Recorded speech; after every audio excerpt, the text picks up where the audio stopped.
आज हम एक ऐसे खंड में प्रवेश कर रहे हैं जहां यीशु मसीह हमारे आत्मिक जीवन का सबसे गहरा आईना हमारे सामने रखते हैं। यहाँ कोई चमत्कार नहीं है, कोई भीड़ नहीं है, बस दो प्रार्थनाएं हैं, एक गर्व से भरी और एक विनम्रता से टूटी हुई। और फिर हैं कुछ नन्हे बच्चे जिनकी सरलता स्वर्ग के द्वार खोल देती है। लूका रचित सुसमाचार का 18वां अध्याय हमें दिखाता है कि परमेश्वर किस हृदय को सुनता है और किसे वह स्वीकार करता है। यह हमें सिखाता है कि धार्मिकता क्या है, नम्रता किसे कहते हैं और विश्वास का सच्चा रूप कैसा होता है। आइए आज हम उन शब्दों को आत्मा से सुने जो केवल उस युग के लिए नहीं कहे गए थे, बल्कि हमारे लिए आज भी जीवित है। कुछ लोग अपने आप को धर्मी समझते थे। वे अपने जीवन को दूसरों से श्रेष्ठ मानते थे। वे सोचते थे कि वे ही परमेश्वर के प्रिय हैं और बाकी लोग तुच्छ और अपवित्र हैं।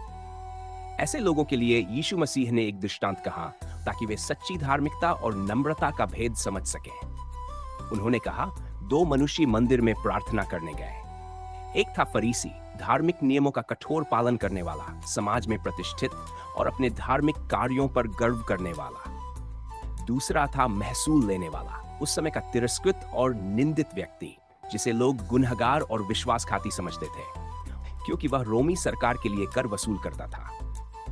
फरीसी मंदिर में खड़ा होकर इस प्रकार प्रार्थना कर रहा था, हे परमेश्वर, मैं तेरा धन्यवाद करता हूँ कि मैं औरों की तरह नहीं हूँ, न लुटेरा हूँ, न अन्यायी, न व्यभिचारी और न ही उस महसूल लेने वाले जैसा। मैं सप्ताह में 2 बार उपवास करता हूँ और अपनी सारी कमाई का 10वां भाग तुझे देता हूँ। उसकी प्रार्थना में एक भी विनती नहीं थी। वहां दया की कोई याचना नहीं थी। वह परमेश्वर के सामने भी अपने कार्यों की बड़ाई कर रहा था। उसने स्वयं को धर्मी ठहराया और दूसरों को नीचा दिखाया। अब हम उस महसूल लेने वाले की ओर देखते हैं। वह दूर खड़ा था। उसे मंदिर में अंदर तक जाने का भी साहस नहीं था। उसने स्वर्ग की ओर आंखें उठाने की भी हिम्मत नहीं की। वह अपने सीने को पीटता रहा, पश्चाताप से भरकर बस एक ही बात कहता रहा, हे परमेश्वर, मुझ पापी पर दया कर। इसमें कोई शान नहीं थी, कोई आत्म प्रशंसा नहीं थी, बस विनम्रता थी, टूटा हुआ दिल था और आत्मा की पुकार थी। यीशु ने कहा, मैं तुमसे सच कहता हूँ, यही महसूल लेने वाला अपने घर धर्मी ठहरा कर गया, न कि वह फरीसी। फिर उन्होंने कहा, जो अपने आप को बड़ा बनाता है वह छोटा किया जाएगा, और जो अपने आप को छोटा करता है वही बड़ा किया जाएगा। यह दृष्टांत किसी एक समय या एक समाज की नहीं, बल्कि हर पीढ़ी की सच्चाई को प्रकट करता है। यह दिखाता है कि परमेश्वर बाहरी आडंबर को नहीं, बल्कि भीतर के मन को देखता है। वह उस आत्मा को देखता है जो टूटी हुई है, पाप का बोझ लेकर कराह रही है और जो केवल कृपा मांगती है, न कि प्रशंसा।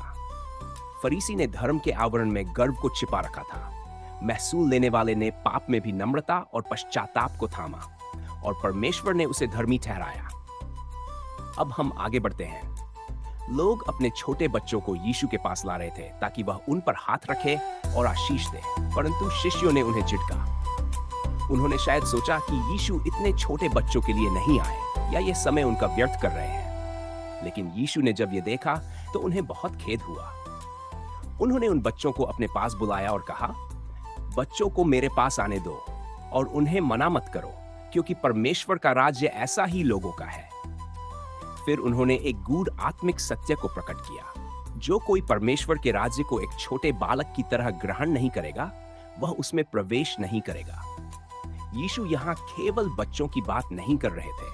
वे कह रहे थे कि अगर किसी में बालकों जैसी सरलता, विश्वास और नम्रता नहीं होगी, तो वह परमेश्वर के राज्य को न तो समझ पाएगा और न ही उसमें प्रवेश कर सकेगा। बच्चा तर्क नहीं करता, वह भरोसा करता है। बच्चा प्रश्न नहीं उठाता, वह प्रेम स्वीकार करता है। वह अपने पिता की गोद में सुरक्षित अनुभव करता है, चाहे बाहर कैसा भी तूफान क्यों न हो। यही विश्वास जो संदेह नहीं करता, जो आत्मा से परमेश्वर को थामता है और जो स्वयं को छोटा समझता है, वही विश्वास परमेश्वर को प्रिय है। यीशु ने यह भी दिखाया कि वह केवल विद्वानों और शक्तिशाली लोगों के लिए नहीं आए, बल्कि उनके लिए आए जो दीन है, जो भूखे हैं, जो प्रेम के लिए तरसते हैं। इस खंड से हमें 3 महान शिक्षाएं प्राप्त होती हैं। पहली, केवल अपने धार्मिक कर्मों पर भरोसा करना हमें परमेश्वर के सामने धर्मी नहीं ठहरा सकता। दूसरी, एक टूटा हुआ दिल, पश्चाताप भरा मन और दया की पुकार परमेश्वर को छूती है। तीसरी, सरल और बालकों जैसे विश्वास के बिना हम परमेश्वर के राज्य को नहीं समझ सकते। इस संसार में लोग बाहरी सफलता, ज्ञान और अधिकार को महत्व देते हैं, लेकिन परमेश्वर का राज्य उल्टा है। वहां पहले पीछे है, और जो अपने आप को तुच्छ समझते हैं वही वास्तव में धन्य है। तो आज जब हम अपने जीवन की ओर देखते हैं, तो क्या हम फरीसी के समान आत्म प्रशंसा से भरे हैं, या महसूल लेने वाले की तरह विनम्र और पश्चाताप से युक्त हैं? क्या हम बालकों जैसी सादगी से यीशु के पास आते हैं, या हम भी उस भीड़ का हिस्सा हैं जो बच्चों को दूर रखने की कोशिश करती है? अगर ये वचन आपके हृदय को छू गया हो, तो इस सेवकाई को आगे बढ़ाने में हमारा साथ दें। इस वीडियो को लाइक करें, कोई भावनात्मक कमेंट जरूर छोड़ें, और ऐसे ही आत्मिक वचनों के लिए चैनल को सब्सक्राइब करें।